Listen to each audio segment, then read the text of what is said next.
அதில் பாருங்கள், வாழ்க்கை உங்களுடைய வாழ்க்கை உங்களது கையில். அது கேட்டுக்கிறதுக்கு துட்டு கொடுக்கணும். நமக்கு தெரியாது உண்மையிலே நம்ம வாழ்க்கை யார் கையிலங்க இருக்கு. நான் உண்மையிலே ஒரு 4-5 பேர்கிட்ட கேட்டேன், அவங்க வாழ்க்கை யார் கையில் இருக்கு. ஒரு ஆட்டோக்காரை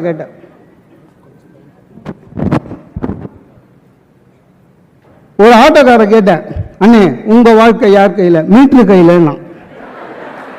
புது மீட்ரு சார், இன்னும் சூடு வைக்கலன்னா. ஒரு அரசியல்வாதி கேட்டேன், அண்ணே உங்க வாழ்க்கை யார் கையில்?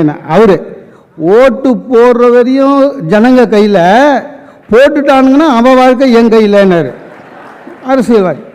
ஒரு சினிமா தயாரிப்பாளர் கேட்டேன், அண்ணன் உங்க வாழ்க்கை யார் கையில்னா அவரு எங்கள் வாழ்க்கையெல்லாம் விசிடி தயாரிக்கிறவங்க கையில், நாங்கள் ரிலீஸ் பண்ணுறதுக்கு முதல் நாள் அவனுங்க ரிலீஸ் பண்ணிட்டு போயிடுறானுங்கன்னு. ஒரு சாமியாரை கேட்டேங்க, சாமி உங்கள் வாழ்க்கை யார் கையில்? சாமி தானே, சிவன் கையில் சொல்லுவாருன்னு நினச்சேன், சிஷ்ய கையிலன்னாரு.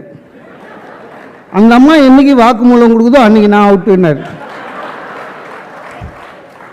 ஒரே ஒருத்தன் தாங்க சொன்னான், அண்ணன் உங்கள் வாழ்க்கை என் கையிலன்னா. இன்னும் ஒன்று குடிச்சிட்டு இருந்தான். என்னடா துட்டு இருந்தால் குடிக்க போகிறோம் சார், துட்டு இல்லைன்னா போய் படுக்க போகிறோம். நம்ம வாழ்க்கை நம்ம கையில் தான். அதாவது இன்னைக்கு உலகம் அந்த மாதிரி இருக்குது. அண்ணன் சொன்ன மாதிரி உங்களுக்கு எது மகிழ்ச்சி அப்படின்னு நீங்கள் தான் தெரிவு பண்ணிக்கணும். பார்ப்பது எல்லாமே மகிழ்ச்சியாக எடுத்துக்கணும், வேறு வழி கிடையாது. மற்றவருக்கு உதவணுங்க, கரெக்ட் தான். ஆனால் அதுக்கே பயமாக இருக்குது. இப்போது நானும் என் ஃப்ரெண்ட்ஸ் எல்லாம் பிளட் டொனேஷன் குரூப்புன்னு ஒன்று வச்சுருக்கோம், வாட்ஸ்அப் குரூப் மாதிரி. யாருக்காவது பிளட்டு டொனேஷன் தேவைப்பட்டதுன்னா நான் எங்களுக்குள்ளே ஆள் ரெடி பண்ணி அனுப்புவோம், நான் வச்சுருக்கேன். என் ஃப்ரெண்டு அன்னைக்கு ஃபோன் பண்ணான், என் தம்பி சண்டையில் மண்டை உடஞ்சிடுச்சு, ப்ளீடிங் அதிகமாக இருக்குன்னா. சரி உடம்பு தான் கேட்குறான், பிளட்டு கேட்குறான் போல இருக்குது. உன் தம்பி என்ன குரூப்புன்னு? தங்கப்பால் குரூப்புன்னா.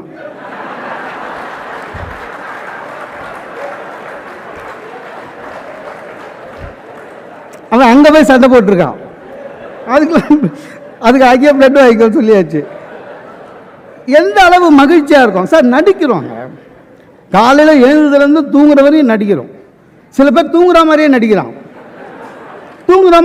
ஆமாங்க, ஒய்ஃபு கூட நின்று குரூப் ஃபோட்டோவில் சிரிச்சா மாதிரி நிற்கிறவன் நான் நடிப்பது. யார் யாருக்கோ அவார்டு தரான், நம்மளுக்கு தரான பாருங்க. ஒன்றும் கிடையாது. புது புடவை கட்டின்னு வராங்க, எப்படி இருக்கேன் சொல்லுங்க அப்படின்வாங்க.